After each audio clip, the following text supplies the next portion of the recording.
ආයුබෝවන් මෙන්න තවත් විශේෂ පුවතක්. සැකකරුවෙක් සහ සැකකාරියක් අත්අඩංගුවට ගැනීමට පොලිසිය මහජන සහාය පතනවා. මෙම සැකකරු සහ සැකකාරිය වාහන විකුණුම් දැන්වීම් පළ කරන පුද්ගලයන් රවටා මුදල් වංචා කර තිබයි පොලිසිය සඳහන් කළේ.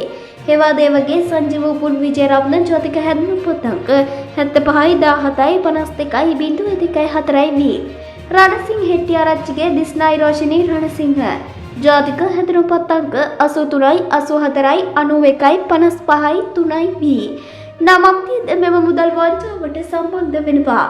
සැකකරු සහ සැකකාරිය පදිංචි නිශ්චිත ස්ථානයක් පිළිබඳව අනාවරණය කර ගැනීමට පොලිසියට තවමත් හැකියාව ලැබී නැහැ. පොලිසිය මහජනතාවට දැනුම් දෙන්නේ මොවුන් සම්බන්ධයෙන් තොරතුරක් එන්නම් පහත දුරකථන අංක වෙත දැනුම් දෙන ලෙසයි. 071 85 94 911 011 23 98 572 011 23 20 140 011 23 20 145